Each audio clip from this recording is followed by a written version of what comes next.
पशुधन सहायक भर्ती परीक्षा की तैयारी कर रहे हैं अथवा पशुधन सहायक डिप्लोमा का कोर्स कर रहे हैं साथियों, आपका इस वीडियो सीरीज में स्वागत है।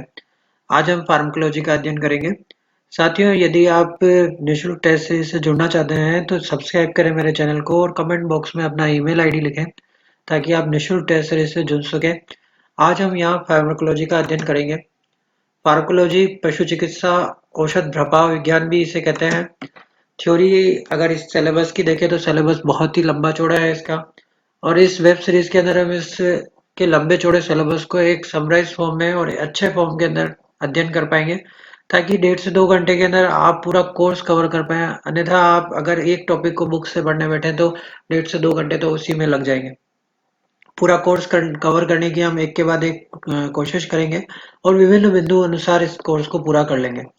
देखें तो हम सिलेबस में मुख्य रूप से अगर देखें तो glossary of pharmacology, weight and measures, description in Roman words, compounding, routes of administration, posology, pharmaceutical classification, result of drug action, classification of drugs, ये सभी आपके फर्स्ट ईयर का पार्ट है। सेकंड ईयर के पार्ट में हम देखते हैं, सेकंड सेमेस्टर के पार्ट में देखें तो मटेरियल मेडिका, जिसके अंदर बहुत सारे मेटल्स के आधार पर ड्रग्स कौन कौन सी है। फिर ड्रग्स का डिफरेंट सिस्टमेटिक फार्मोलॉजी, जिसके अंदर ड्रग्स का डिफरेंट सिस्टम पे क्या इफेक्ट होता है वो हम देखेंगे, जैसे digestive system, nervous system, urinary system इत्यादि। फिर उसके बाद हम एंथेल्मेटिक्स, इनको भी देखेंगे, इनकम्पेटिबिलिटी, टॉक्सिक ड्रग्स इत्यादि को हम देखेंगे। साथियों, हम शुरू करते हैं। औषध शास्त्र अर्थात फार्माकोलॉजी औषधियों के स्रोत, भौतिक एवं रासायनिक गुण, उनका शरीर में अवशोषण, वितरण, उपापचयन, उत्सर्जन, शरीर पर होने वाले विभिन्न लाभदायक एवं हानिकारक प्रभाव, दवाओं का अध्ययन इत्यादि को हम औषध शास्त्र कहते हैं। साथियों, औषध शास्त्र के विभिन्न बहुत सारी और भी टर्मिनोलॉजी है और भी डेफिनेशन हम देखते हैं। तो सबसे पहले पोसोलॉजी। पोसोलॉजी के अंदर हम औषधि की मात्रा का अध्ययन करते हैं, अर्थात इसे हम खुराक विज्ञान भी कहते हैं। अगला देखें तो मेटेरिया मेडिका।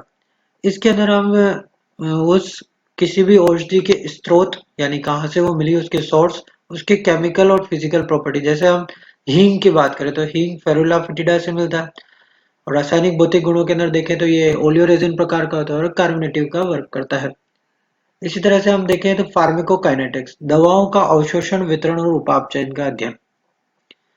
फार्माकोकाइनेटिक रिएक्शंस की तरह अगर हम बात करें तो वह सारी अभिक्रियाएं जो कि प्राणी शरीर औषधि के साथ में करता है, अर्थात जैसे ही औषधि शरीर के अंदर हम उसे लेते हैं, उस टेबलेट या कोई भी दवाई लेने के पश्चात वह अवशोषित होती है, आंत में अवशोषण होता है, फिर उसका वितरण होता है, फिर उसका उपापचयन अर्थात किडनी या लीवर में जाकर, जैसे हम पैरासिटामोल की बात करें तो वह आंत्र में और स्टमक में अब्जॉर्ब जाती है, फिर उसके पश्चात वो ब्लड में उसका वितरण होता है, फिर उसके पश्चात लिवर या किडनी के अंदर उसका उपापचयन होता है।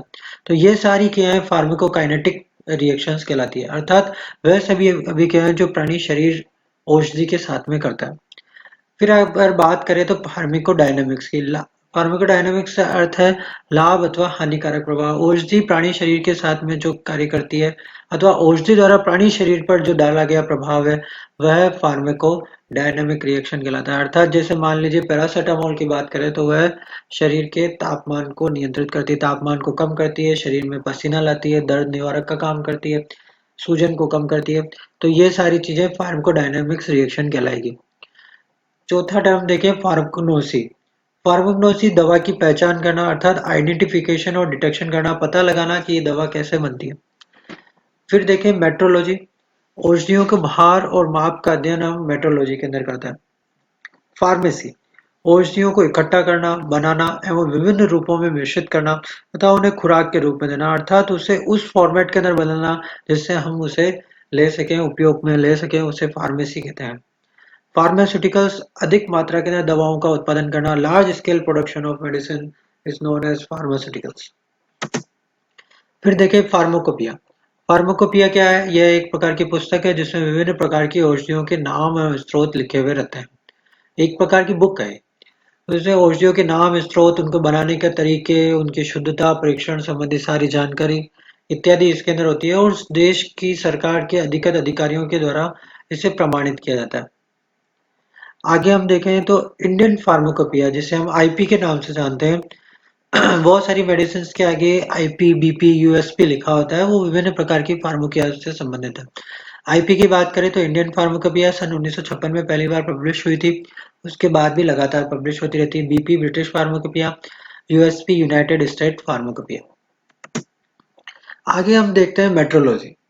मेट्रोलॉजी के अंदर हम अध्ययन करते हैं कि विभिन्न प्रकार की दवाइयाँ या उनके मात्रक, मात्रा, ग्राम, उनके कन्वर्जन टेबल्स क्या-क्या हैं। तो सबसे पहले हम देखते हैं 1 ऑन्स। 1 ऑन्स का अर्थ है इसका ब्रैकेट में इसका मात्रक लिखा है OZ। 1 ऑन्स जो है 437.5 ग्रेन्स के बराबर होता है। अगर 1 ऑन्स की बात करें तो 1 ऑन्स 28.35 ग्राम के बराबर ही होता है। तो ये ध्यान रखें, ग्राम और ग्रेन डिफरेंट है। ये 437 ग्रेन के बराबर और 28.35 ग्राम के बराबर 1 ऑन्स होता है। आगे हम देखें तो 1000 यानी 10³ नैनोग्राम जो है वो 1 माइक्रोग्राम के बराबर होते हैं। इसी प्रकार 1000 माइक्रोग्राम 1 मिलीग्राम के बराबर, 1000 मिलीग्राम 1 ग्राम के बराबर, 1000 ग्राम 1 किलोग्राम के बराबर होते हैं। तो एक तरह से हम देखते हैं कि इनमें 10³ का डिफरेंस रहता है हर बार।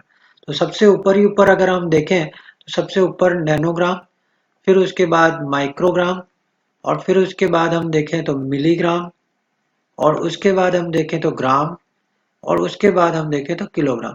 ये इसी तरीके से आगे बढ़ते जाते हैं। नैनोग्राम, माइक्रोग्राम, मिलीग्राम, ग्राम और किलोग्राम। फिर आगे हम देखें तो एक पॉइंट के अंदर 16 ऑन्स होते हैं और एक स्टोन के अंदर 14 पॉइंट पाए जाते हैं। आगे हम देखें तो एक ग्रेन के अंदर 65 मिलीग्राम पाए जाते हैं।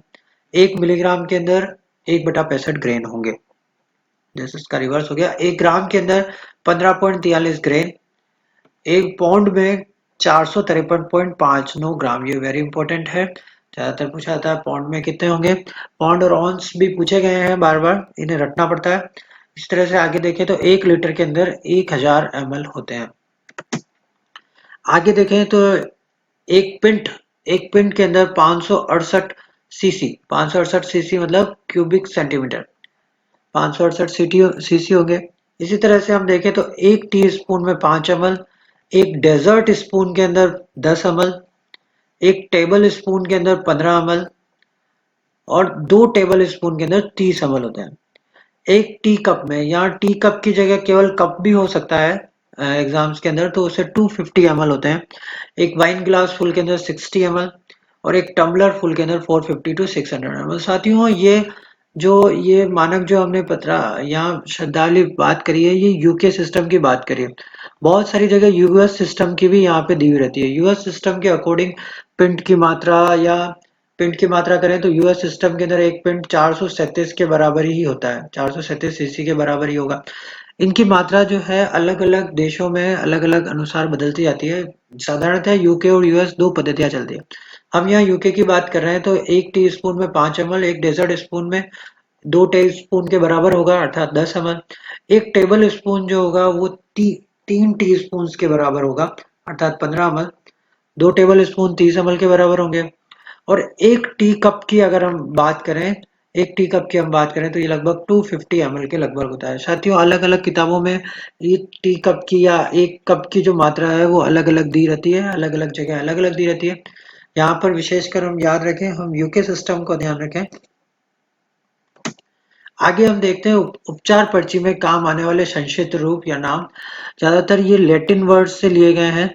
लैटिन की भाषा जो है मृतप्राय भाषा है, इसलिए उनके अंदर ये बदलते नहीं है। तो लैटिन के आधार पर संक्षिप्त रूप लिए हैं, इनको हम एक के बाद एक देखते हैं। साथियों, इनका प्रश्न भी बार बार एग्जाम में पूछा जाता है। सबसे पहले एसी। एसी मतलब हिंदी में बोलेंगे एंटी सीबम। एंटी मतलब पहले, सीबम मतलब भोजन। लैटिन में सीबम का अर्थ है भोजन। भोजन से रिलेटेड अर्थात खाना खाने से पहले अगर कोई दवाई लेनी है तो उसे एसी लिखा जाएगा। इसी तरह से लिखा जाता है एड लिप्टम। एड लिप्टम मतलब इच्छा अनुसार, जितना हो, जितना खाने की इच्छा हो उतना खा लेना, एड लिप्टम कहलाता है। फिर देखें एक्यू। एक्यू यानी अक्वा, अक्वा यानी वाटर, जल। B I D, B I D, T I D, Q I D, तीन टर्म्स यहाँ पे लिखी हुई है। बी आई डी का मतलब बिस इन डाइस। डाइस मतलब होता है दिन, बिस इन डाइस मतलब बिस यानी दो, दिन में 2 बार। ट्रिस यानी 3, डाइस मतलब दिन, दिन में 3 बार। क्वार्टर इन डाइस, क्वार्टर मतलब 4, डाइस मतलब दिन, दिन में 4 बार, ये इसलिए यूज करता है कि दिन में कितनी बार दवाई लेनी है उसके लिए।